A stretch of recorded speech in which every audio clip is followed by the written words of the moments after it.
ও যুবক, সামনে একজন বেগানা নারী পড়ে গেছে, আমি কিভাবে চলবো? আল্লাহ এটাও কোরআনে দিয়েছেন, চক্ষুটাকে নিচের দিকে দিয়ে দাও, পরনারীর দিকে দিও না। কুল্লিল মুমিনিনা ইয়াগুদ্দু মিন আবসারিহিম। ও নবী, মোমেন পুরুষদেরকে বলেন তারা যেন তাদের চক্ষুকে পরনারী থেকে নিম্নগামী করে। এই হুকুমটা কার? আরো জোরে বলেন, হুকুমটা কার? নামাজের হুকুমটা কার? আল্লাহর হুকুম মেনে নামাজ আদায় করব, সে আল্লাহর হুকুম মেনে রাস্তাঘাটে চলবো। আবার আল্লাহ বলেছেন ইত্তাকুল্লাহ, আল্লাহকে ভয় করো, যে আল্লাহর হুকুম মতো আমি রমাদানের মাসে 1 মাস রোজা রাখবো, সে আল্লাহর হুকুম মতো আমি তাকে আবার ভয় করে জীবন পরিচালনা করব। আল্লাহর ভয়টা কেমন? আমার চোখের সামনে আমার মোবাইল ফোন, আমি চাইলে গুগল শরীফে, ইউটিউব শরীফে ঢুকে পর্ন সাইটে গিয়ে পর্ন মুভি দেখতে পারি, ইউটিউবে আজে বাজে নাটক সিনেমা দেখতে পারি, কিন্তু আমি আল্লাহকে যদি ভয় করি এটা আমি ত্যাগ করব। তার কারণ হলো আমি আমার রুমে, আমি আমার বাসা বাড়িতে আমি দরজা বন্ধ করে দিয়ে একা একা আমার মোবাইলের মধ্যে কি দেখি, কি করি, এটা আমার এলাকাবাসী এমনকি একটা মানুষ না জানলেও যিনি আমার সকল কিছুর খবর জানেন তিনি কে? সে আল্লাহকে গোপনেও ভয় করা। এটা তো একটা উদাহরণ দিয়ে বোঝানো যায়। আপনাদের এলাকায় খালে বিলে বাইম মাছ পাওয়া যায় নাকি? এটা থাকে কোথায়? প্যাক। আপনারা প্যাক বলেন না? আচ্ছা, আমরা সিলেটেও প্যাক বলি, কাদা। এটা থাকে কাদায়। মাছ রাখার পাত্রকে আপনারা খলই বলেন না খালই বলেন? মাছ যেটাতে রাখে ধরে, ঢুলা। ঢুলা, খুব সুন্দর ভাষা শিখলাম, একটা ভাষা, ঝাঁকি। ওকে, খুব সুন্দর। আচ্ছা, ঝুড়ি, ঠিক আছে, এটাও নিলাম। বলেন তো, এই যে বাইম মাছ থাকলো কাদায়, এটাকে ধরলে তার গায়ে কোনো কাদা দেখেন নাকি আপনারা? দেখেন? আমি বাইম মাছের কথা কেন বলছি, যুবক ভাইরা ঘুমায় যেন না। বাইম মাছ কাদায় থাকলেও যেমন তারে টেনে বের করলে দেখা যায় এটা পরিষ্কার। আমি আর আপনি যেখানে বাস করি এটা নোংরা, অপরিচ্ছন্ন, গুনাহ আর পাপে ঘেরা সমাজ। সামনেও গুনাহ, পিছনেও গুনাহ, ডানেও গুনাহ, বামেও গুনাহ। এজন্য গুনাহের সাগরে আমরা যেন ভেসে বেড়াচ্ছি। ওই যে দেখবেন আপনারা পানির উপরে যেমন কাগজ ভেসে বেড়ায়, আখিরি জামানার ফিতনার যুগে আমরাও যেন গুনাহের উপরে ভেসে বেড়াচ্ছি। বাইম মাছের কথা এজন্য বলেছি, কাদায় থাকার পরেও তারে টেনে আনলে যেমন দেখা যায় সে পরিষ্কার। গুনাহের এই সমাজে আমি আপনি এমন ভাবে চলবো, যেদিন মালাকুল মউত এসে শরীর থেকে রুহটা টান মারবে, সেও যেন উঠায় দেখে, বাপ রে বাপ, দেখছো কারবার, গোটা বাংলাদেশে জিনা, বেবিচার, লুটপাট, দুর্নীতি, অন্যায়, অবিচার, পাপ, গুনাহ, কিন্তু কাজটা করলো কি আল্লাহর এই বান্দা? এমন ভাবে আল্লাহকে ভয় করে চলেছে, অত গুনাহ থেকে পরিষ্কার, আল্লাহ ওর রুহটা ইল্লিনে রেখে দিচ্ছে। আল্লাহু আকবার। আমাদের দাওয়াত কি গালি, বোকা, জেল, জুলুম, নির্যাতন, আয়না করার ফাঁসি দিয়ে থামানো যায়? জোরে বলেন, থামানো যায়? আমাদেরকে থামানো যায় না। হয় আমাদেরকে মেরে ফেলে শহীদ করে দিতে হবে, নইলে আমাদের এই পথ চলা থামিয়ে দেওয়ার মতো কোনো শক্তি এই পৃথিবীতে নাই। আমরা শাহাদাতের পথকে বেছে নিয়েছি। এজন্য তো আমার জাতীয় কবি বলেছেন, ওহারা চাহুক দাসের জীবন, আমরা শহীদি দরজা চাই, নিত্য মৃত্যু ভিতরা, মোরা মৃত্যু কোথায় খুঁজে বেড়াই। আল্লাহু আকবার। তারা যখন দেখলো এত গালিগালাজ, এত জুলুম, নির্যাতন, নিপীড়নের পরেও দাওয়াত থামানো যায় না, এবার তারা নবীজির কাছে একটা প্রস্তাব নিয়ে আসলো। কাফিররা এসে বলল, তারা বলল, মুহাম্মদ, আমরা বলি সাল্লাল্লাহু আলাইহি ওয়াসাল্লাম, এক অঞ্চলের একই জনপদের অধিবাসী আমরা, কেন আমরা নিজেদের মধ্যে রেষারেষি করব? চলো একটা মীমাংসা করে ফেলি। নবীজি বললেন, তাহলে কি পদ্ধতির মীমাংসা চাও? কাফিররা বলল, এক কাজ করি, চলো কিছুদিন তুমি আমাদের মূর্তির ইবাদত করো, আর কিছুদিন আমরা তোমার রবের ইবাদত করি, 50-50 হয়ে যাক। তারা যখন এই 50-50-র অফার দিল, তখন আল্লাহ তাআলা নবীজির কাছে এই সূরাটা নাজিল করে বললেন, নবী এই সূরা দিয়ে তাদেরকে জবাব দিয়ে দেন। যারা পারেন আমার সাথে পড়েন, কুল ইয়া আইয়ুহাল কাফিরুন লা আ'বুদু মা তা'বুদুনা ওয়ালা আনতুম আবিদুনা মা আ'বুদ ওয়ালা আনা আবিদুম মা আবাদতুম ওয়ালা আনতুম আবিদুনা মা আ'বুদ লাকুম দীনুকুম ওয়ালিয়া দীন।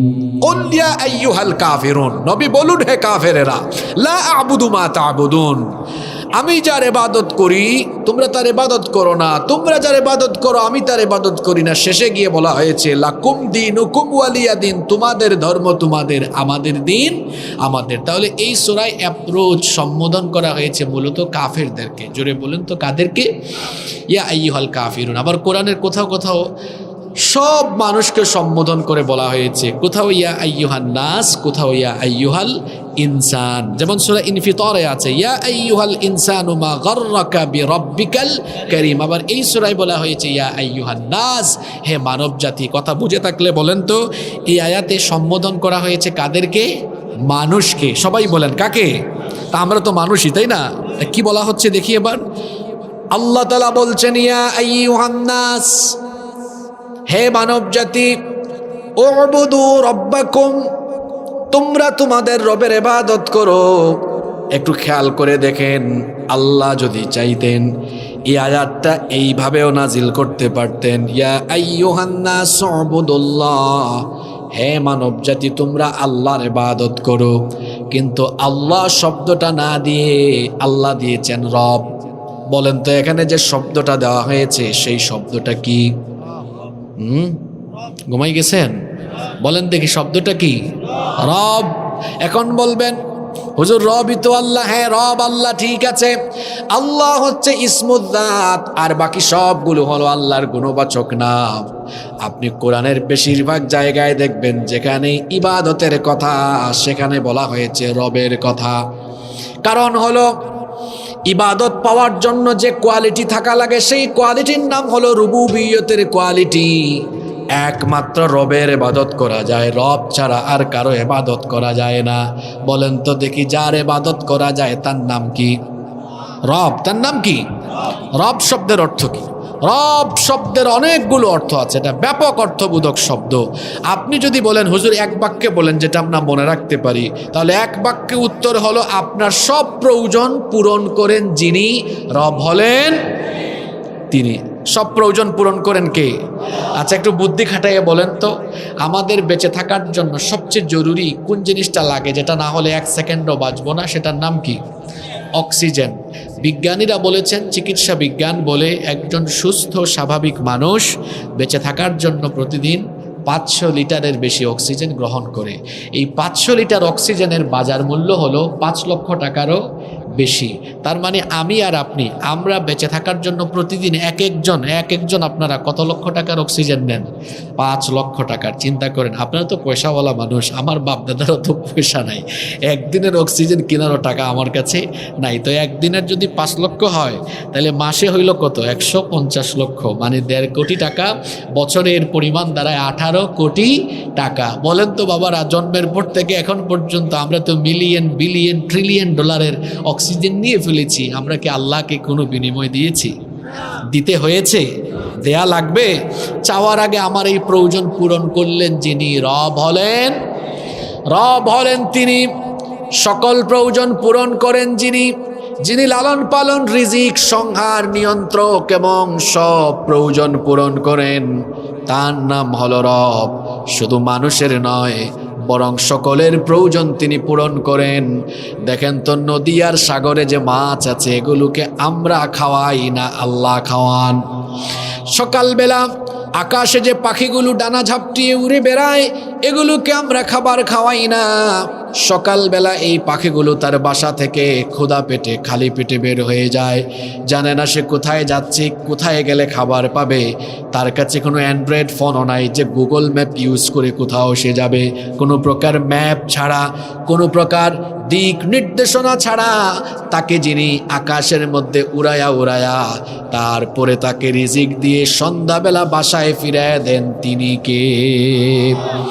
রব হলেন তিনি সকল প্রয়োজন পূরণ করেন যিনি। রব হচ্ছে এমন গুরুত্বপূর্ণ একটা বিষয়, এই রুবুবিয়তের কোয়ালিটি যার মধ্যে থাকবে, ইবাদত পাওয়ার যোগ্যতাই একমাত্র তার থাকবে। আর রুবুবিয়তের কোয়ালিটি একজন ছাড়া আর কারো মধ্যেই নাই।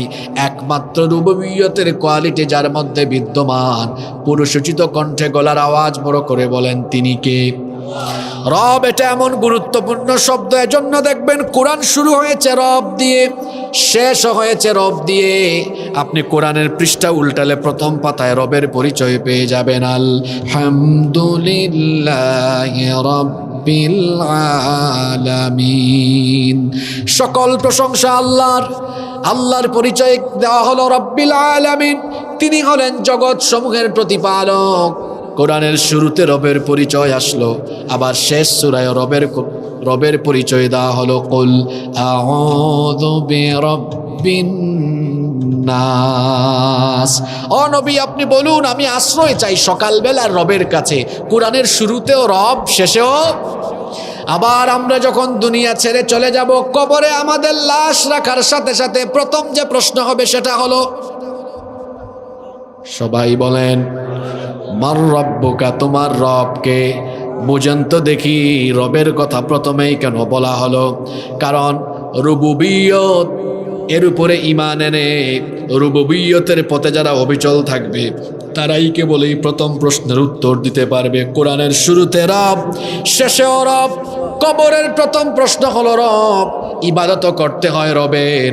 এজন্য আল্লাহ বলেছেন, উবুদু রব্বাকুম, রবের ইবাদত করো। জুড়ে বলেন, কার ইবাদত করো? রবের ইবাদত করতে বলা হয়েছে। রুবুবিয়তের কোয়ালিটি একমাত্র তার, যিনি সকলের সকল প্রয়োজন পূরণ করেন, তিনি হলেন রব। আবার এই সূরার ভেতরেই তার সুন্দর পরিচয় দেওয়া হয়েছে। পরের অংশে আল্লাহ বলেছেন রবের পরিচয় হলো আল্লাযী খালাকাকুম ওয়াল্লাযীনা মিন ক্বাবলিকুম লাআল্লাকুম তাত্তাকুন। রব তো তিনি তোমাদের আর তোমাদের পূর্ববর্তী সবাইকে সৃষ্টি করেছেন। কে? সেই রবের ইবাদত করতে বলা হয়েছে। কথা বুঝে থাকলে বলেন, এখানে বারবার একটা কথা বলা হচ্ছে, রবের কি করতে বলা হচ্ছে? বলেন না, সবাই বলেন।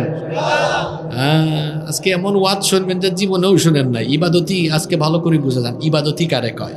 এবার জোরে বলেন। শীতলাই আর ব্রাহ্মণপাড়ার মানুষের মতো কথা বলেন। ব্রাহ্মণপাড়ার মানুষ এমনি কথা কয় না তো, আমি চিনি তো। বলেন রবের কি করতে বলা হয়েছে? জোরে বলেন, কি করতে বলা হয়েছে? ইবাদত। কেন আমরা আল্লাহর ইবাদত করব? এর মূল কারণ তিনটা। প্রথমে এই পয়েন্ট, এরপরে আলোচনা করব ইবাদত বলতে আপনি কি বুঝেন। ইবাদত বলতে আপনি কি বুঝেন? শুধু কি নামাজ, রোজা, হজ, যাকাত ইবাদত, না অন্য কিছু ইবাদত? আলোচনায় আসবে ইনশাআল্লাহ। প্রথম কথা হলো, কেন আমরা আল্লাহর ইবাদত করব? আল্লাহর ইবাদত করতে হবে, এর মূল কারণ হলো তিনটা। এক নাম্বার কারণ হলো, এটা হচ্ছে মানুষের উপরে আল্লাহর পাওনা, এটা আল্লাহর হক। আল্লাহর বান্দা একমাত্র আল্লাহর ইবাদত করবে। এজন্য দেখুন বুখারী শরীফের মধ্যে হাদিস এসেছে, মুআয ইবনে জাবাল রাদিয়াল্লাহু আনহু, হাদিসের বর্ণনাকারী সাহাবী, তিনি বলছেন, কুনতু রিদফান নবী সাল্লাল্লাহু আলাইহি ওয়াসাল্লাম আলা হিমার, আমি নবীজির পেছনে একটা গাধার উপরে আরোহিত অবস্থায় ছিলাম।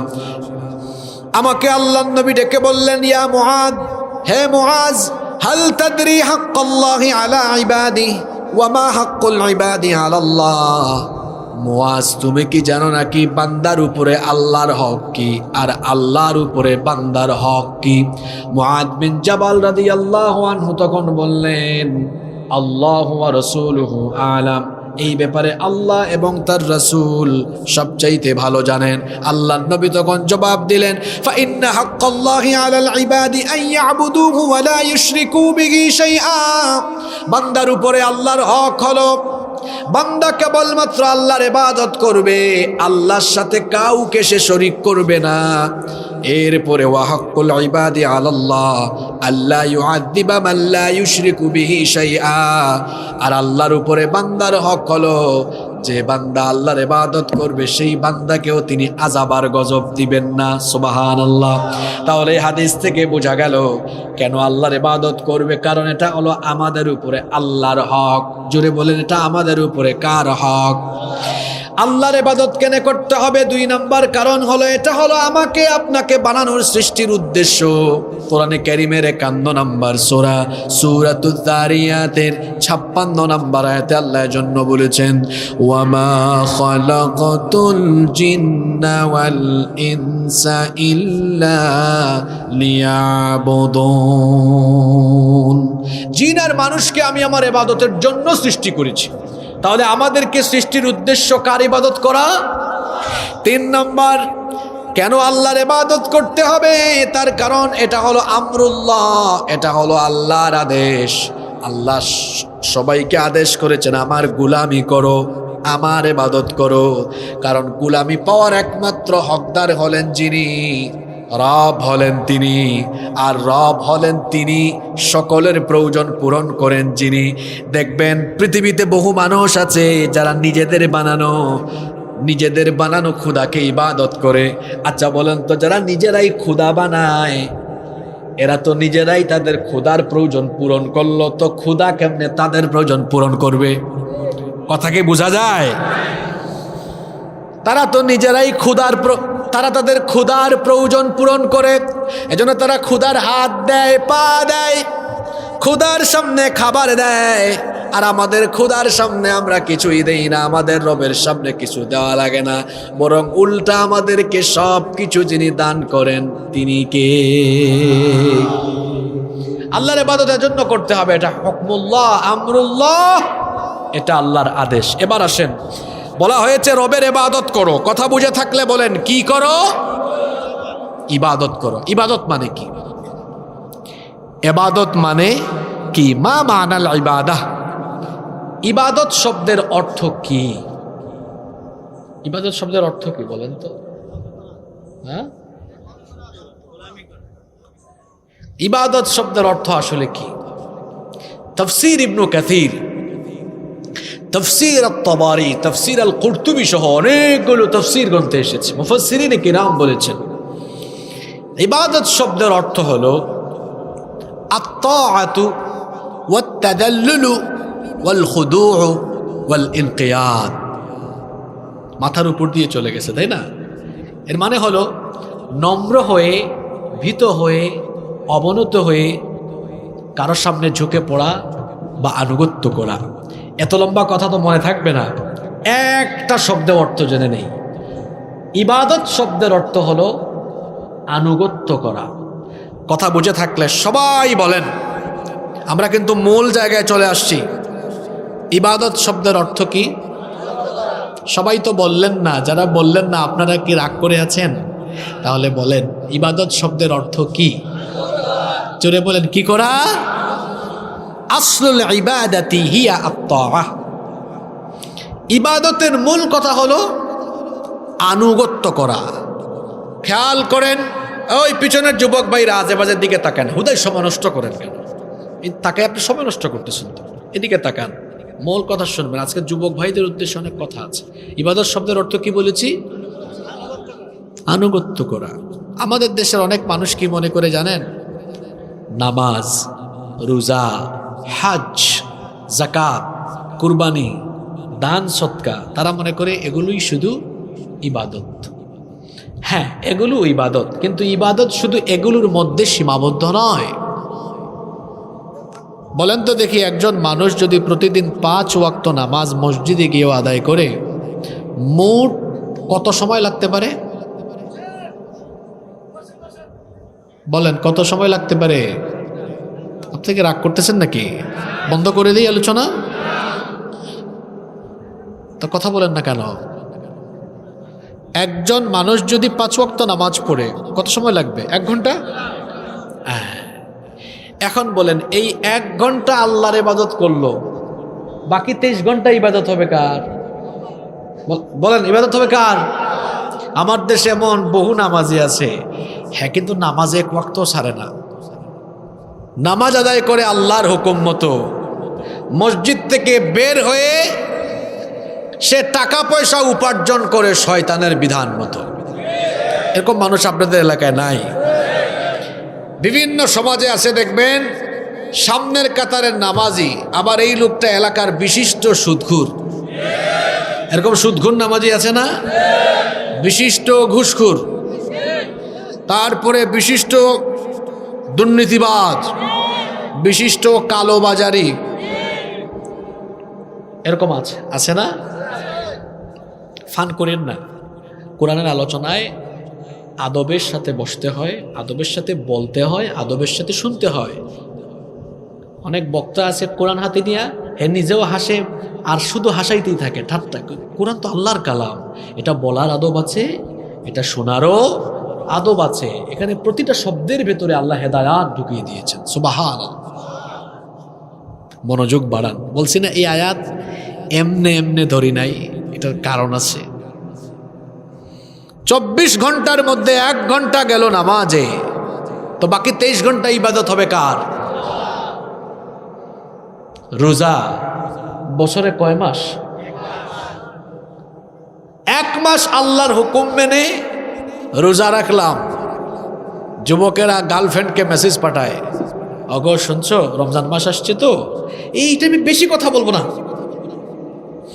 যে 1 মাস আমি সব হারাম ত্যাগ করলাম, ঠিক একইভাবে বাকি 11 মাসও আল্লাহর আনুগত্য মোতাবেক সকল হারাম আমি ত্যাগ করব। এর নাম ইবাদত। এর নাম কি? নামাজ গেল, রোজা গেল, আছে কি? হজ। হজ বছরে কয় দিন? না হজ 1 দিন না, হজের মোট কাজ 5 দিন। হজের মোট কার্যক্রম কয় দিন? তো বাকি থাকলো 300। কথা বলেন না তো আপনারা। এটা একটা ক্লাস, এটা একটা কি ক্লাস? 360 দিন, বাকি থাকলো কয় দিন? 5 দিন হাজী সাহেব হইলেন, বাকি 360 দিন সমান তালে গুনাহ করলেন। যে 5 দিন আল্লাহর ইবাদত করে আনুগত্য করলাম, বাকি 360 দিনও আল্লাহর আনুগত্য করে জীবন পরিচালনা করব, এর নাম ইবাদত। এর নাম কি? নামাজ গেল, রোজা গেল, হজও গেল, যাকাত দিলাম বছরে 1 দিন, বাকি 364 দিন কেমনে চলবো? কার বিধান মতো? এই আয়াত আপনারা অনেকে পারেন আমি জানি, কিন্তু এই আয়াতটাকে কিভাবে বুঝছেন আমি জানি না। কোন আয়াতের কথা বলছি শুনেন, যে নামাজ আমি আদায় করলাম আল্লাহর হুকুম মতো, কুরবানির টাইমেও কুরবানি করলাম আল্লাহর হুকুম মতো, যে আল্লাহর বিধান মতো আনুগত্য করে নামাজ আদায় করলাম, কুরবানি করলাম, সে আল্লাহর হুকুম মতো নামাজ আর কুরবানির বাইরে জীবনের সব ক্ষেত্রকে আমি আল্লাহর আনুগত্য মোতাবেক পরিচালনা করব, এর নাম ইবাদত। এজন্য আল্লাহ আমাদেরকে তার নবীর মাধ্যমে শিখিয়ে দিয়েছেন, কুল ইন্না সলাতি ওয়া নুসুকি ওয়া মাহইয়ায়া ওয়া মামাতি লিল্লাহি রাব্বিল আলামিন।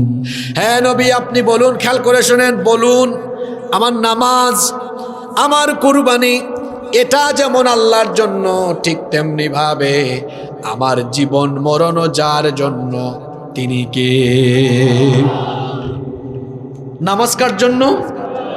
জীবনটাও কার জন্য? এখন আমাকে বলেন জীবন কি?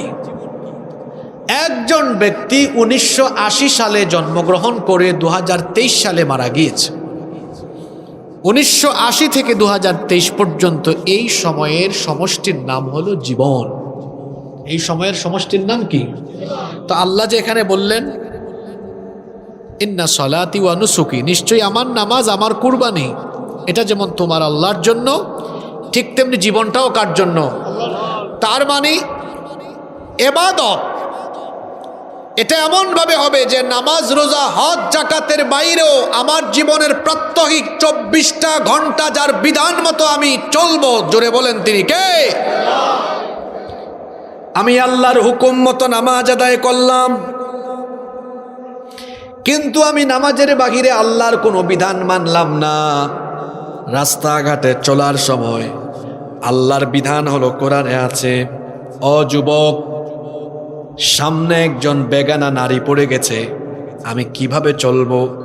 আল্লাহ এইটাও কোরআনে দিয়েছেন, চক্ষুটাকে নিচের দিকে দিয়ে দাও, পরনারীর দিকে দিও না। কুল্লিল মুমিনিনা ইয়াগুদ্দু মিন আবসারিহিম, ও নবী, মোমেন পুরুষদেরকে বলেন তারা যেন তাদের চক্ষুকে পরনারী থেকে নিম্নগামী করে। এই হুকুমটা কার? আরো জোরে বলেন, হুকুমটা কার? নামাজের হুকুমটা কার? আল্লাহর হুকুম মেনে নামাজ আদায় করব, সে আল্লাহর হুকুম মেনে রাস্তাঘাটে চলবো। আবার আল্লাহ বলেছেন ইত্তাকুল্লাহ, আল্লাহকে ভয় করো, যে আল্লাহর হুকুম মতো আমি রমাদানের মাসে 1 মাস রোজা রাখবো, সে আল্লাহর হুকুম মতো আমি তাকে আবার ভয় করে জীবন পরিচালনা করব। আল্লাহর ভয়টা কেমন? আমার চোখের সামনে আমার মোবাইল ফোন, আমি চাইলে গুগল শরীফে, ইউটিউব শরীফে ঢুকে পর্ণ সাইটে গিয়ে পর্ণ মুভি দেখতে পারি, ইউটিউবে আজে বাজে নাটক সিনেমা দেখতে পারি, কিন্তু আমি আল্লাহকে যদি ভয় করি এটা আমি ত্যাগ করব।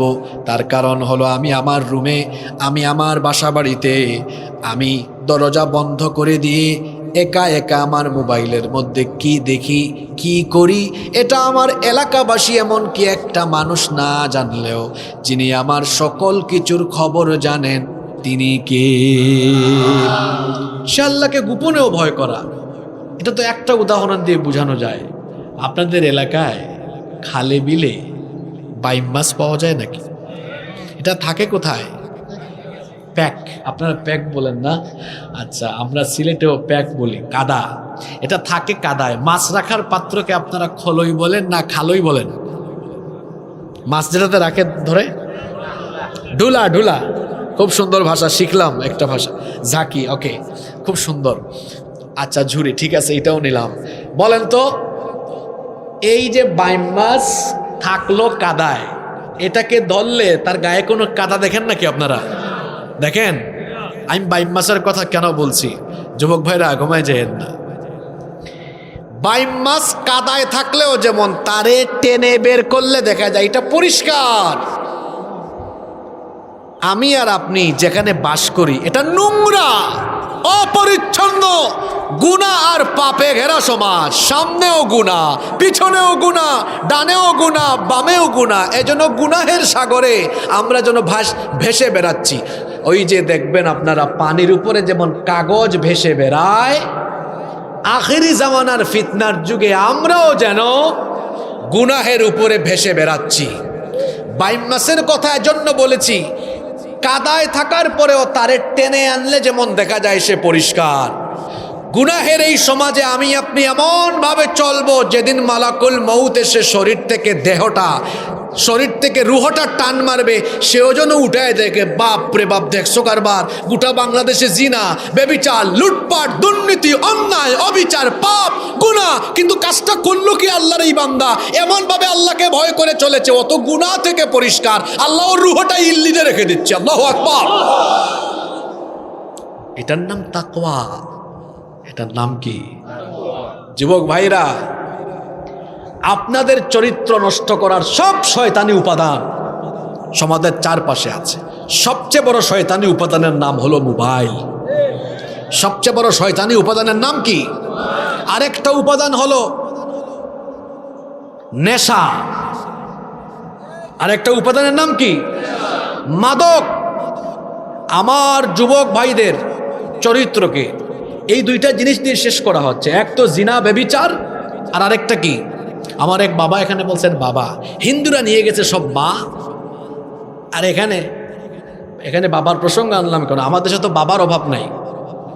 শেরালি, মেরালি, ল্যাংটা, টাকি, গেদা, খেতা, হেরা নিয়ে কি আর তালাও আছে। আরো আজিব বাবা আছে, শুনেন আমার দিকে তাকান।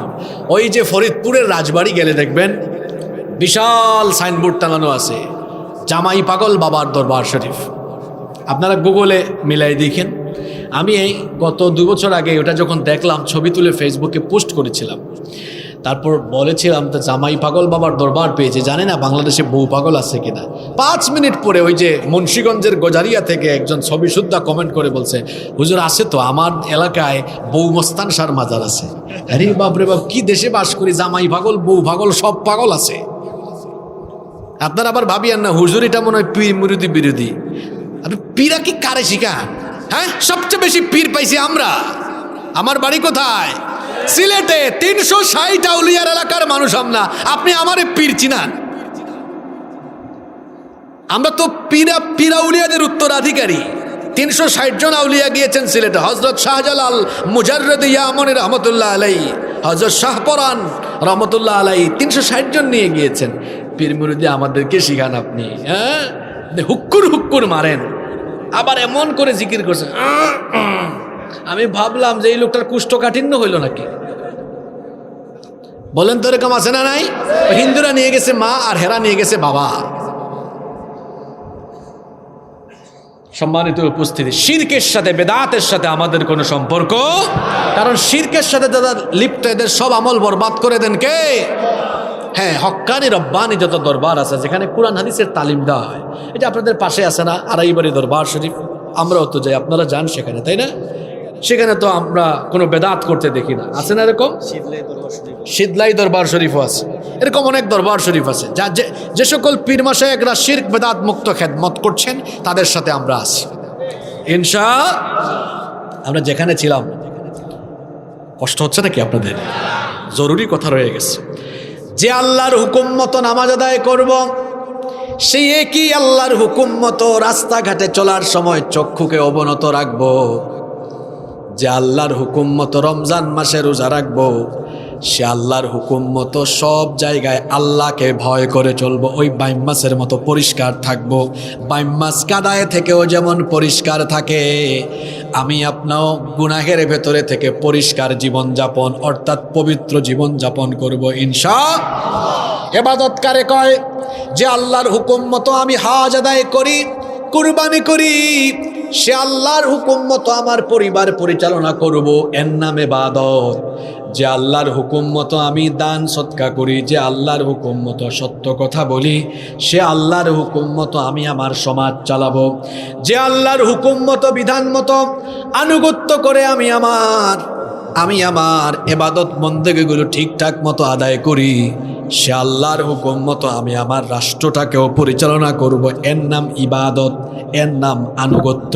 কিন্তু আপনারা দেখবেন আমাদের সমাজে মুসলমান নামধারী বহু মানুষ নামাজ রোজা হজ জাকাত কুরবানি এগুলোকে ইবাদত বানিয়ে সমাজ রাষ্ট্র সব কিছুকে তার বাপদাদার আদর্শ মতো পরিচালনা করার বন্দোবস্ত করেছে। কি গো, আপনি মসজিদ এটা আল্লাহর আইনে চালান, নামাজ রোজা হজ জাকাত সব আল্লাহর হুকুম মতো করেন, আর সমাজ রাষ্ট্র শয়তানের কাছে বন্দোবস্ত করে দিয়েছেন, এর নাম কি ইবাদত? জোরে বলেন, এর নাম কি ইবাদত? ইবাদত হলো 24টা ঘন্টা একমাত্র আমার আল্লাহর হুকুম মতো আমি চলবো, আমার রসুলের দেখানো পথে আমি চলবো। কি করে আল্লাহ আর রসুলের দেখানো পথে আমি চলবো? এজন্য আমাদের কাছে একটা গাইডলাইন আছে, আমাদের কাছে একটা দিক নির্দেশনার কিতাব আছে। সেই কিতাবের নাম কি? আস্তে বলবেন না, জোরে বলেন, সেই কিতাবের নাম কি? এটা এমন এক কিতাবের ভেতরে কিছুই বাদ নাই, সবই আছে। আল্লাহ বলেছেন, ওয়ানাজ্জালনা আলাইকাল কিতাবা তিবয়ানাল লিকুল্লি শাইইন ওয়া হুদান ওয়া রাহমাতান ওয়া বুশরা লিল মুসলিমিন। কোরআনে কারীমের 16 নম্বর সূরা সূরাতুন নাহলের 89 নম্বর আয়াতে আল্লাহ বলেছেন, ও নবী, আমি আপনার কাছে এমন এক কিতাব নাজিল করেছি যেই কিতাবের ভেতরে সব কিছু আমি ঢুকিয়ে দিয়েছি। আবার আল্লাহ তাআলা কোরআনে কারীমের 6 নম্বর সূরা সূরাতুল আনআমের 38 নম্বর আয়াতের শেষাংশে বললেন, মা ফাররাতনা ফিল কিতাবি মিন শাইইন সুম্মা ইলা রাব্বিহিম ইউহশারুন। এই কোরআনের ভেতরে আমি কোনো কিছুই বাদ দেইনি, যা যা দরকার এই কিতাবের মধ্যে যিনি ঢুকিয়ে দিয়েছেন, জুড়ে বলেন তিনি কে? এক লোক চাকরি করে রেস্টুরেন্টে, ওয়াজ শুনে কই, হুজুর আপনি যে ওয়াজ করলেন কোরআনের সব কিছু আছে, আমি তো রুটি বানাই, রেস্টুরেন্টে আমার চাকরি। বলেন তো কোরআন শরীফের কোন আয়াতে রুটি বানানোর কথা আছে? রুটি কেমনে বানায় এটা কোরআনের কোন আয়াতে আছে? দেখছেন কারবার, কোরআনের কোন আয়াতে রুটি বানানোর কথা আছে? আপনাদের কি মনে হয় এটা আছে নাকি? কোন আয়াত আছে বলতে পারলেন, কিন্তু কোন আয়াত এটা তো বলছেন না। তো বললাম এটা আছে, আগ্রহ নিয়ে বলতেছে কোন আয়াত এটা? আমি বললাম কোরআনে আল্লাহ বলেছেন, ফাসআলু আহলা যিকরি ইন কুনতুম লা তা'লামুন। যদি তুমি কোনো বিষয় না জানো, যে জানে তারে গিয়ে জিজ্ঞেস করে জেনে নাও। মানে তুমি যদি রুটি বানাইতে না জানো, এটা যে জানে তার কাছে গিয়ে শিখো। এটা কোরআনে বলেছেন কে?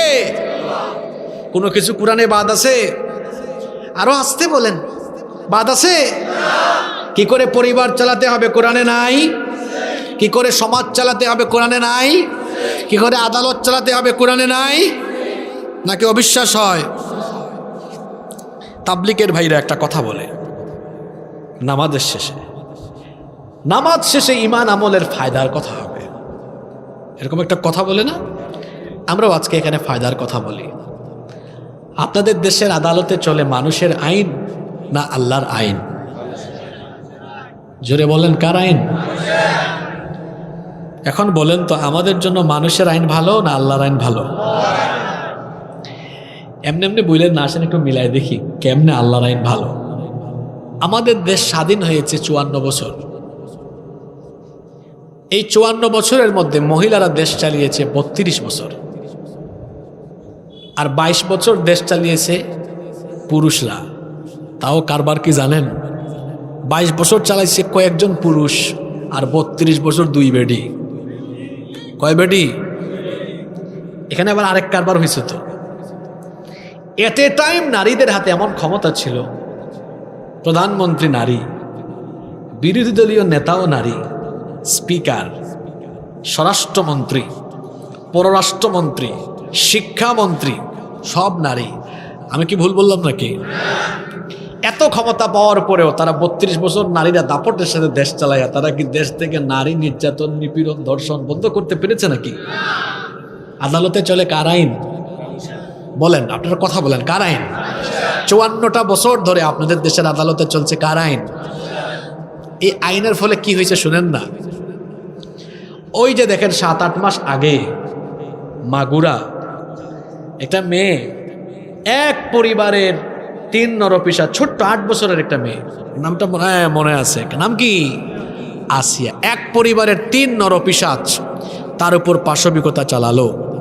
আমার এই বোনটা কয়েকদিন হাসপাতালে থেকে বড় কষ্ট করে করে দুনিয়া থেকে চলে গেল। এখন আপনারা আমাকে বলেন, এই মেয়েটা কবরে চলে গিয়ে কবরে ঘাস উঠে গেছে, তার ধর্ষণকারীরা এখনো বেঁচে আছে না নাই? আদালতে কার আইন? কথাও কয় না। আরেকজন কয় আইন নেই। বাবা, আইন আছে। আচ্ছা, আমার দিকে তাকান।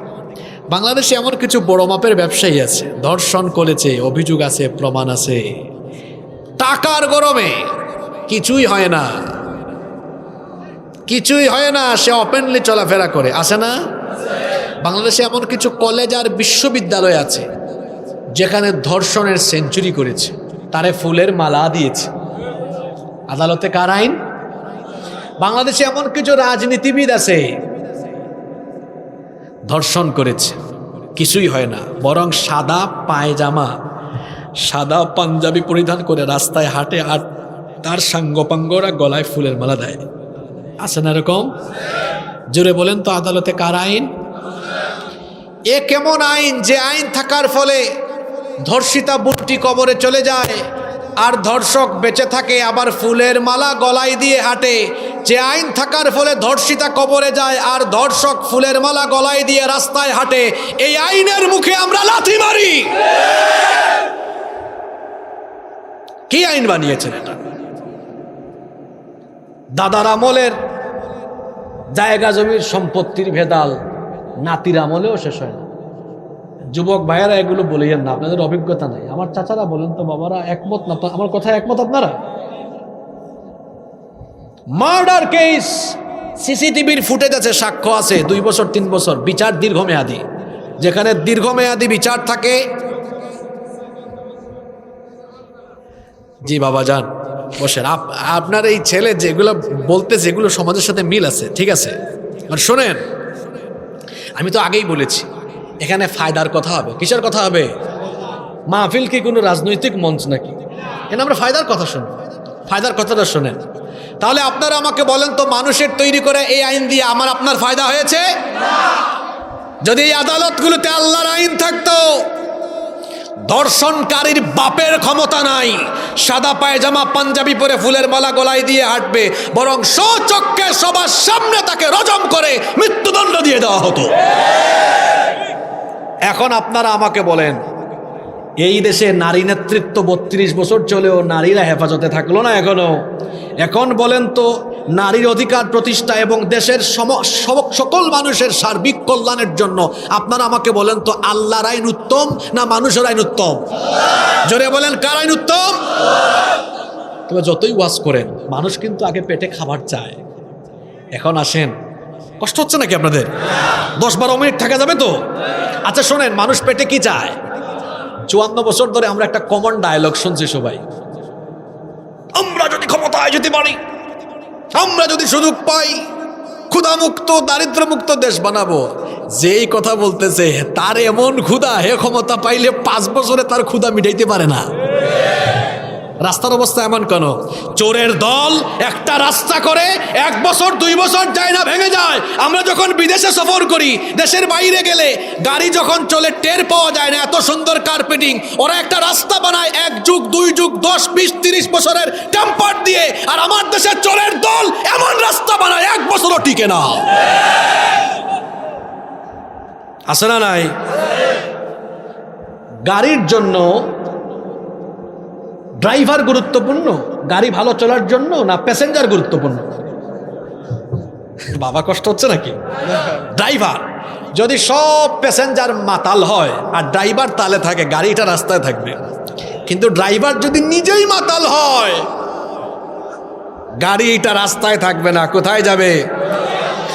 একটা গাড়ির জন্য যেমন যোগ্য ড্রাইভার দরকার, ঠিক তেমনি একটা সমাজ আর রাষ্ট্র পরিচালনার জন্য যোগ্য সৎ নেতৃত্ব দরকার।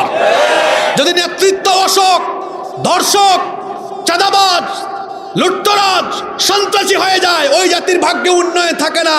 এই জাতির কপালে আজে বাজে রাস্তা, আর এই জাতির কপাল খারাপ হতে হতে অধপতনের অতল তলদেশে তারা নিপতিত হয়ে যায়। ড্রাইভার ঠিক করতে হবে আগে। কি ঠিক করতে হবে? আমি বলছিলাম, মানুষ তার পেটে কি চায়? আমার দিকে তাকান, অত অনেক কিছু বলছে, আমি তাকাচ্ছি তার দিকে, আমার দিকে আপনি তাকান। মানুষ তার পেটে কি চায়? আর হে বক্তৃতা করছে কি? ক্ষুধা মিটাই দিব। বলেন তো, 54 বছর ধরে আমাদের ক্ষুধা কি আর মিটাবে? হেদের ক্ষুধা মিটাইতে পারে? এবার আসেন, ক্ষুধা মিটানোর ফর্মুলা দিয়েছেন আমার আল্লাহ। কিভাবে দিয়েছেন শোনেন। আল্লাহর আইনটা আমাদের জন্য ভালো, কেন আপনারা এটা গ্রহণ করবেন না বলেন তো? আল্লাহ দিয়েছেন জাকাতের অর্থনৈতিক ফর্মুলা। এটা গ্রহণ করলে সমাজে কোনো মানুষ গরিব থাকবে না। আমার দিকে তাকান, আর সারা ওয়াজ, পুরো ওয়াজ মনে রাখতে না পারলো এই 2টা মিনিটের কথা নিয়ে বাড়ি যান, পারবেন না? তাকান, আমার দিকে একটু তাকান। এই যে আমাদের দেশে মানুষ জাকাতের নামে শাড়ি লুঙ্গি বিতরণ করে, এগুলা দিয়ে এভাবে জাকাত আদায় হয় না। জাকাতের নির্ধারিত খাত আছে 8টা। কোরআনে বলেছেন কি? জাকাতের উদ্দেশ্য কি জানেন? আপনি যাকে জাকাত দিবেন সে আর আগামী বছর জাকাত খাবে না, অস্বাবলম্বী হবে, বেকারত্ব ঘুচে যাবে। দেখেন তো এই ফর্মুলাটা হইলে কেমন হইতো? এই যে ইয়াংস্টার ক্লাব, মনে করেন তারা শীতলাইয়ে যাদের উপর নেশাব পরিমাণ সম্পদ আছে, জাকাত ফরজ, এদের থেকে জাকাত কালেকশন করা শুরু করলো। শুরু করে তারা দেখছে এই বছর তারা শীতলাইয়ে 2 লক্ষ টাকা তুলতে পেরেছে। জোরে বলেন কয় লক্ষ? এই 2 লক্ষ টাকা তারা চাইলে জন প্রতি 500 করে দিলে মোট 400 জন মানুষকে দিতে পারবে। কিন্তু এই 400 জন মানুষ কি ধনী হয়ে যাবে নাকি? এক বেলা খাবে, পরের বেলা শেষ। কিন্তু এরা যদি 2 লক্ষ টাকা 500 করে 400 জনকে না দিয়ে তারা যদি এবার একজন বিধবা নারীকে একটা সেলাই মেশিন কিনে দেয়, তারপরে একজনকে একটা হাঁসের খামার করে দেয়, একজনকে একটা অটোরিকশা কিনে দেয়, এরকম 2 লক্ষ টাকা 400 জনকে না দিয়ে 3-4 জনকে দিলে এই 3-4টা পরিবার চলার মতো ব্যবস্থা হবে। আগামী বছরে নাকি আর জাকাত খাবে নাকি? এ তো আপনাদের এলাকা দিয়ে উদাহরণ দিলাম। এখন যদি জাকাত মন্ত্রণালয় থাকে, ইসলামী রাষ্ট্র ব্যবস্থা হয়ে যায়, আল্লাহ যেন করে দেন, বলেন আমিন। হইলে আপনাদের লস নাই, আপনাদের লাভ আগে। শোনেন কেমন কেমন লাভটা, যুবক ভাইরা, আপনাদের লাভ। আজকে আমার একটা প্রতিষ্ঠান আছে, জুমার আগে শিক্ষক শিক্ষিকার নিয়োগ পরীক্ষা ছিল। 6-7টা পদের জন্য 200-র উপরে পরীক্ষার্থী। চাকরির বাজার খুব গরম, তাই না? চাকরি পায় না, ব্যবসা নাই, বেকারত্ব বেশি আমাদের দেশে, তাই না? আমার যুবক ভাইরা আমার দিকে তাকান, তাকাও আমার ভাইরা, যুবক ভাইরা তাকাও, দেখো আল্লাহর আইনে তোমাদের জন্য কত লাভ। তোমরা কোথায় ঘুরো বলো তো? তোমাদেরকে কি করে জানো? তোমাদের জন্য আবার বড় মায়া হয় রে ভাই। তোমাদের শরীরের শক্তি আছে তো, এই জন্য অনেকে কি করে জানো, তার ক্ষমতায় যাওয়ার সিঁড়ি বা সে তার স্বার্থের জন্য তোমাকে ব্যবহার করে, তোমার পকেটে 500-1000 টাকা ঢুকায়, তোমার জিলাপি বিরিয়ানি খাওয়াইয়া সামনে পিছনে তোমার চামচার মতো ব্যবহার করতে চায়। মনে রাখো যুবক ভাইয়েরা, তোমার ঘাম, তোমার শ্রম, তোমার তারুণ্য আর যৌবন কোনো নেতা নেত্রীর চামচামির জন্য আল্লাহ দেন নয়। বি এ প্রেস্টিজিয়াস পারসন, ব্যক্তিত্ববান হয়ে যাও আজকে থেকে। যদি আমার এই তারুণ্য, আমার এই যৌবন, আমার ঘাম, শ্রম, রক্ত, তারুণ্য আর যৌবন দিতেই হয়, কোনো নেতা নেত্রীর জন্য নয়, আল্লাহর জমিনে আল্লাহর দ্বীন প্রতিষ্ঠার জন্য সেটা দিব। আপনাদের লাভের কথা বলছি। এবার জাকাত মন্ত্রণালয় সারা দেশের মুসলমানদের সম্পদের হিসাব নিয়ে নিল। যার উপর নেশাব পরিমাণ মাল আছে, মোবাইলে মেসেজ আসছে, আপনার তো এত টাকা জাকাত আসছে, আমাদের অফিসে নিয়ে জমা করেন। সারা দেশের মুসলমানদের জাকাতের টাকা এক জায়গায় জমা করা হলো। হিসাব বোঝানোর জন্য আমি একটা কম অ্যামাউন্ট ধরছি, যদিও পরিমাণ আরো বেশি হবে। মনে করেন 2026-27 অর্থ বৎসরে পরিমাণটা আসলো 140,000 কোটি টাকা। কত টাকা বললাম? এটা আপনাদের কুমিল্লা দিয়েই হয়ে যাবে, কুমিল্লার মানুষ যে ধনী, কিন্তু ছোট করে ধরলাম যেন বুঝাইতে সুবিধা হয়। 140,000 কোটি। এবার ঢাকা থেকে বলা হলো 64টা ডিস্ট্রিক্টে যত বেকার ছেলে পেলে আছে, যুবক, কাজ নাই, এদেরকে ধরো। দেখা গেল মোট 70 লক্ষ যুবক পাওয়া গেছে। তালিকা করলো কত লক্ষ, ঢাকায় নিয়ে বললো, এই ছেলেরা আসো, ধরো 2 লাখ টাকার চেক দিলাম। কত লক্ষ যুবক? চেক কয় লক্ষ? 2 লাখ যুবক না, যুবক 70 লক্ষ, টাকা কত লক্ষ? 70 লক্ষকে 2 লক্ষ টাকা দিলে কত হয়? 140,000 কোটি টাকা দিয়ে বললাম, এই ছেলেরা, এটা নিয়ে মুড়ি খাও না চক্কর দাও বাইক দিয়ে, আমাদের অডিট অফিসার এটা পর্যবেক্ষণ করবে। হাঁসের খামার করো, মুরগির খামার করো, মুদি দোকান দাও, টঙের দোকান দাও, অটোরিকশা কিনো, সিএনজি কিনো, কাজে ঝাঁপিয়ে পড়ো, কাজ করো। 1 বছরে কত লক্ষ বেকার যুবককে কর্মসংস্থানের ব্যবস্থা করা গেল? মহিলা মানুষের মতো জবাব দিলেন, জোরে বলেন। কার ফর্মুলায়? জোরে বলেন, কার? আপনারা বলেন তো, এইরকম যদি 10 বছর আল্লাহর দেওয়া ফর্মুলায় জাকাত ভিত্তিক দারিদ্রতা বিমোচনে কাজ করা যায়, বলেন, আপনারা বলেন, 10 বছর পরে বাংলাদেশে একজন গরিব পাওয়া যাবে? ভণ্ডের দল 54 বছর ধরে মানুষের ক্ষুধা দারিদ্রতা মেটানোর জন্য ভাওতাবাজিমূলক বক্তব্য দিয়েই গিয়েছ, আর নিজেদের ক্ষুধা মিটিয়েছ। নিজেদের ক্ষুধা তাও মিটে না তোমাদের। দেশে বিদেশে বাড়ি করো, সম্পদ তৈরি করো, অর্থ পাচার করো। আমার দেশের গরিব খাইতে পারে না, আমার দেশের মানুষ না খেয়ে ঘুমায়, না খেয়ে থাকে, দারিদ্রতা বিমোচন হয় নাই। ও আমার জাতি, ঘুম ভাঙেন, মানুষের তৈরি করা আইনকে লাথি দিয়ে নদীতে ফেলেন, সাগরে ফেলেন, আল্লাহর দেওয়া কোরআনের আইনকে গ্রহণ করে নেন। নাজাত পাবেন, মুক্তি পাবেন। এরপরেও যদি কথা না শুনে দৌড়াদৌড়ি করেন, গরিবই থাকবে। কথাগুলো যে বলছি বুঝতে পেরেছেন? বিশ্বাস হয়? তাহলে বলেন, আমাদের ভালোর জন্য মানুষের আইন ভালো না আল্লাহর আইন ভালো? জোরে বলেন, কার আইন ভালো? যে আল্লাহর আইন মতো আমি নামাজ, রোজা, হজ, যাকাত আদায় করি, সে আল্লাহর আইন বা বিধান মতো আমি আমার আদালত, আমি আমার সমাজ, আমি আমার রাষ্ট্র, এক কথায় আমি আমার জীবনের সামগ্রিক সকল দিক এবং বিভাগ চালাবো। এর নাম, আয়াতি তো মনে রাখলেন না, এর নাম, জোরে বলেন, এর নাম কি?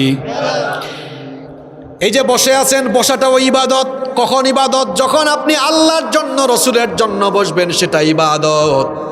বলেন তো, এখানে আমরা বসেছি কোনো নেতা নেত্রীর জন্য না, আল্লাহর জন্য। এই বসাটা ইবাদত। যখন আমি আপনি আবার অন্য কোনো প্যান্ডেলে যেখানে আল্লাহ রসুলের গুণগান নাই বসবো, ওইটা কোনো ইবাদত হবে? কখনো কখনো ঘুমানো ইবাদত হয়। বলবেন কেমনে ঘুমানো ইবাদত? ঘুমানোর টাইমে রসুলের তরিকায় ডান কাতে ঘুমালো, রসুল যেভাবে যে দোয়া পড়ে যা পড়ে ঘুমাতেন সেভাবে ঘুমালো, ঘুমটাও ইবাদতের খাতায় গণ্য হয়ে যাবে। সুবহানাল্লাহ। এই যে এই ভাইটা হেঁটে যায়, কখনো কখনো হাঁটাও ইবাদত। হাঁটাটাও কখন? হাঁটাটা ইবাদত। হাদিসে কুদসিতে আল্লাহ বলেছেন, আমার বান্দা যখন ভালো কাজে এক পা আগায়, দেখেন কত সুন্দর কথা আল্লাহ বলেছেন। এই হাদিসটা শুরু থেকে বলি, বান্দা যখন আমাকে স্মরণ করে, যেমন হাসিবুর রহমান আর শীতলাইয়ের মানুষ এখন 1 ঘন্টা ধরে বা কয়েক ঘন্টা ধরে কারে স্মরণ করে? জোরে বলেন, কারে? আল্লাহ বলেন, আমার বান্দা যখন আমাকে স্মরণ করে, আমিও তখন তাকে এর চেয়ে আরো উত্তম পরিবেশে, উত্তম দিক দিয়ে, উত্তম জায়গায় স্মরণ করি। ফাযকুরুনি আযকুরুকুম। আমরা স্মরণ করলে আল্লাহ স্মরণ করেন, আমরা জিকির করলে আল্লাহ জিকির করেন। দেখেন কি সুন্দর কথা। আমরা যখন আল্লাহর জিকির করি, আল্লাহ তখন আমাদের জিকির করেন। কেমনে করেন? আমরা করতেছি শীতলাইয়ের একটা মাঠে, আর আল্লাহ বলছেন যখন তোমরা এটা করো আমি তখন উত্তম জায়গায়। অর্থাৎ আল্লাহ এখন ফেরেশতাদেরকে ডেকে ফেরেশতাদের সামনে আরো সে আজিমে আল্লাহ আমাদের জিকির করছেন। এটা আবার হুক্কুর জিকির না। জিকির মানে স্মরণ করা। জিকির মানে কি? আমরা স্মরণ করছি কাকে? এখানে আল্লাহ বলতেছেন, এই ফেরেশতারা, তোরা না আদম বানাইতে নিষেধ দিছস, আমারে না বানাই যেন। দেখ না শীতলাইয়ের দিকে তাকায়া, এরা বসে আছে আর আমার জিকির করছে। আল্লাহু আকবার। আমরা যখন আল্লাহর দিকে এক হাত আগাই, আল্লাহ তখন তার চেয়ে বেশি আগান। আমরা যখন হেঁটে হেঁটে আগাই, আল্লাহ তখন দৌড়ায় তার রহমত আমাদের দিকে পাঠান। সুবহানাল্লাহ। তাহলে হাঁটাটাও ইবাদত হয় তখন, আল্লাহর বিধান মতো হাঁটা হয় যখন। তার মানে হলো ইবাদত মানে হলো আমি আপনি আমাদের জীবনের 24টা ঘন্টা একজনের হুকুম মতো চলবো। জোরে বলেন, তিনি কে? এই ইবাদত হবে কতক্ষণ?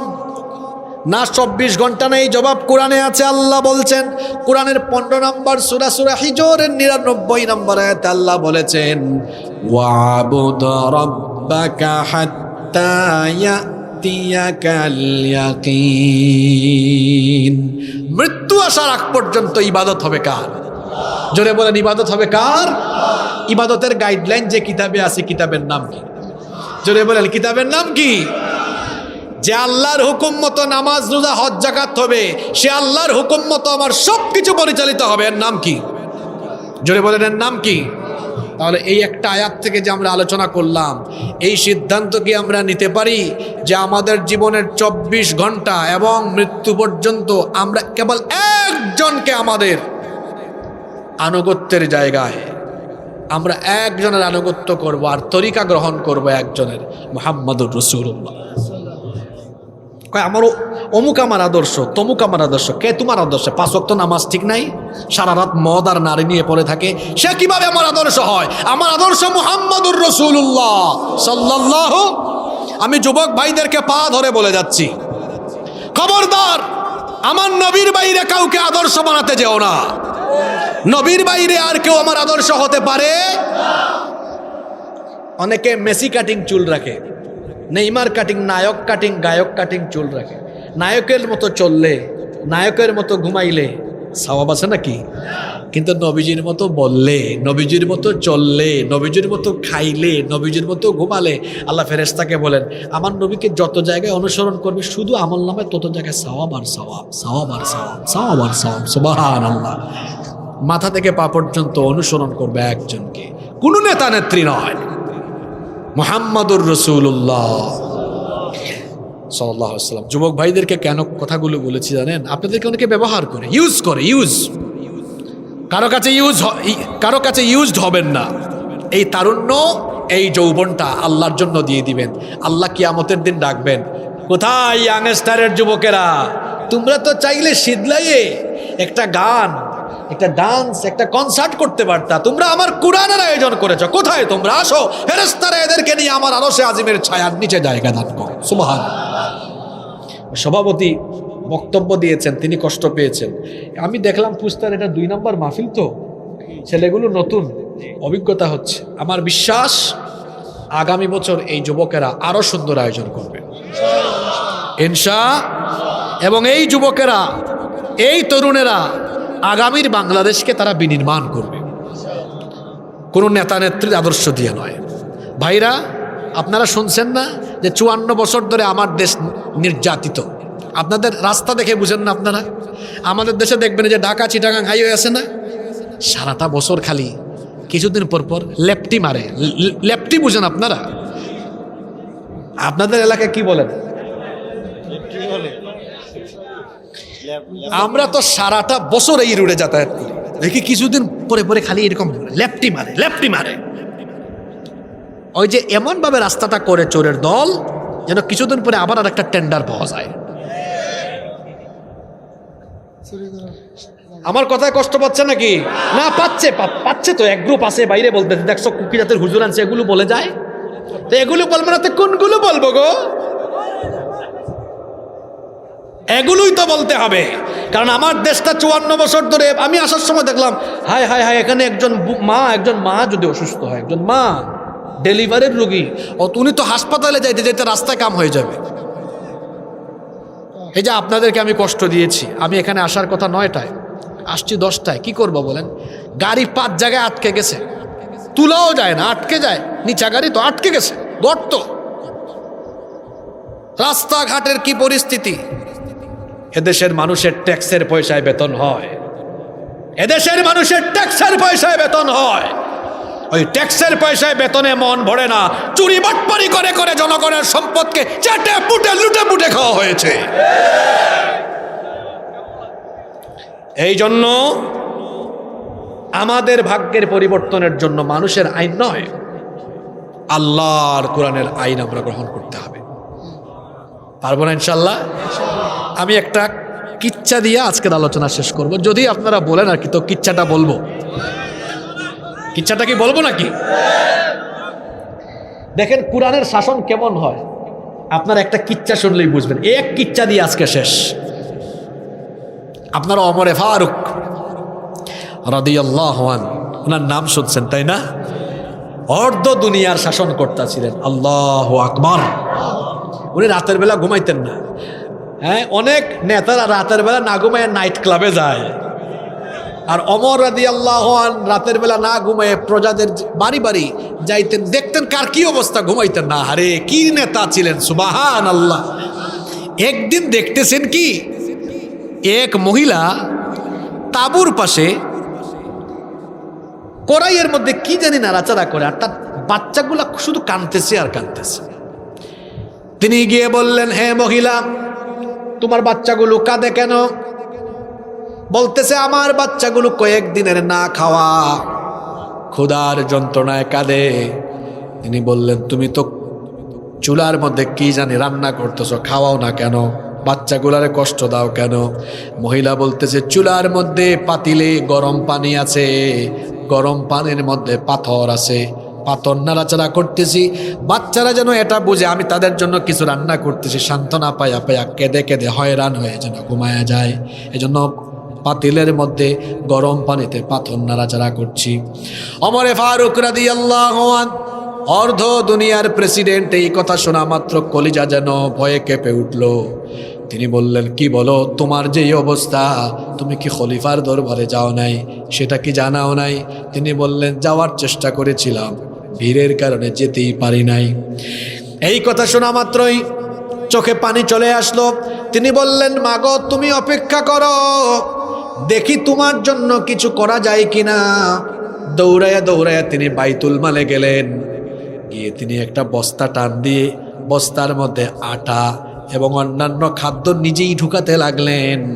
এরপরে এটা যখন তার কাঁধে বা মাথায় উঠাতে যাবেন, বাইতুল মালের দায়িত্বপ্রাপ্ত কর্মকর্তা এসে বললেন, আমিরুল মুমিনিন, মহামান্য প্রেসিডেন্ট, আপনি কেন বস্তা উঠান?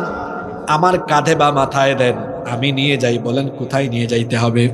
তিনি বললেন, তুমি বস্তাটা ছাড়ো, আমার বোঝা আমারে উঠাইতে দাও, কারণ যে দৃশ্য দেখে এসেছি, কিয়ামতের দিন আমার বোঝা তুমি তো উঠাবে না, আমার হিসাব আমাকে আল্লাহর কাছে দেওয়া লাগবে। আল্লাহু আকবার। ইসলামী শাসন, কোরআনের শাসনের নমুনা হলো নেতা নিজে খাবারের বস্তা নিয়ে মানুষের কাছে যায়, আর মানুষের আইনের নমুনা হলো মানুষের বস্তা ওই চোর ডাকাতের বাড়ির খাটের ভিতরে যায়। হাসিয়েন না, এটা কোরআনের মাহফিল, শোনেন, আপনাদের কিন্তু শিক্ষা দেওয়ার জন্য এটা বলছে। ওমরে ফারুক রাদিয়াল্লাহু আনহু মাথায় সেই বস্তাটা নিয়ে মহিলার কাছে গেলেন। যাওয়ার পরে বললেন, মাগো আটা বের করলাম, তাড়াতাড়ি রুটি বানাই চলো। তিনিও সাহায্য করলেন, রুটি প্রস্তুত হলো, খাবার তৈরি হয়ে গেল। তিনি বাচ্চাগুলোকে খাওয়ালেন। এরপরে বললেন, শোনো, আগামীকাল খলিফার দরবারে যেও, তোমার জন্য আরো কিছু করা যায় কিনা ব্যবস্থা করব, চেষ্টা করব আমি। মহিলা তখন বলল, ওমরের মতো লোক খলিফা হওয়ার দরকার নাই, আমাদের রাষ্ট্রের জন্য তোমার মতো লোক খলিফা হওয়া দরকার ছিল। মহিলা তো জানে না উনি কে। তিনি এটা শোনার পরে কান্না করে দিলেন। বললেন, তুমি আগামীকাল আসিও, সেখানে তোমার সাথে আরো কথা হবে, তোমাকে আরো দেওয়ার ব্যবস্থা করে দিব। খুশি মনে পরের দিন মহিলা খলিফার দরবারে গেল, ভাবতেছে আজকে ওই লোকটা সুপারিশ করে বেশি পরিমাণ সাহায্য দিবে। যাওয়ার পরে মহিলা এবার ভয়ে শুধু কাঁপতে থাকে। গিয়ে দেখে খলিফার চেয়ারে যেই লোকটা বসা, তিনি আর কেউ নন, তিনি ওই গত রাতের ওই ব্যক্তি। আল্লাহু আকবার। দেখা মাত্রই দুই হাত এমনি দিয়ে বলতেছেন, মহামান্য খলিফা, মহামান্য প্রেসিডেন্ট, আমাকে মাফ করে দেন, গত রাতের এই আচরণের জন্য আমি লজ্জিত, আপনাকে আমি কষ্টে ফেলে দিয়েছি। তিনি বললেন, ওগো মা, হাতটা নামাও, উল্টা ক্ষমা চাইও না, বরং সবার সামনে আমি তোমার কাছে ক্ষমা চাচ্ছি। সময় মতো তোমার কাছে খাবার যায় নাই, এই কারণে কিয়ামতের দিন ওমরকে তুমি আসামি বানায়া দিও না। মানুষের শাসন না কোরআনের শাসন? আপনারা আবার বলেন দেখি বাবারা, বলছি না এখানে রাজনৈতিক ওয়াজ না, কোরআন হাদিসের ফায়দার ওয়াজ হবে। এবার আপনারা বলেন, আপনারা আপনাদের ফায়দার জন্য আপনারা মানুষের আইন চান না আল্লাহর আইন চান? যুবক ভাইরা কার আইন চায়? না ওই পিছনে আমি অনেক যুবক ভাইদেরকে দেখতে পাচ্ছি। যুবক ভাইরা আপনারা বলেন, কার আইন চাই আমরা? আল্লাহর আইন চাই। আল্লাহর আইন আমরা চাই, কারণ আল্লাহর আইন ছাড়া কোনো শান্তি নাই, মুক্তি। আল্লাহর আইন প্রতিষ্ঠার জন্য ইবাদত কি এটা আগে বুঝতে হবে। সার্বক্ষণিক আমার জীবনের সব সেক্টরকে আল্লাহর বিধান মতো, রসুলের তরিকা মতো চালাবো, এর নাম ইবাদত। এর নাম কি? আসুন আমরা সেইভাবেই জীবন পরিচালনার সিদ্ধান্ত আজকে নেই। মৃত্যুর আগ পর্যন্ত আল্লাহর আনুগত্য আর রসুলের তরিকা, এর বাইরে কোনো নেতাও নাই, নেত্রীও নাই। মুহাম্মাদুর রাসূলুল্লাহ সাল্লাল্লাহু আলাইহি ওয়াসাল্লাম, তিনি আমাদের মডেল, তিনি আমাদের আদর্শ। উনার আদর্শ গ্রহণ করে জীবন পরিচালনার তৌফিক আল্লাহ আমাদেরকে দান করেন।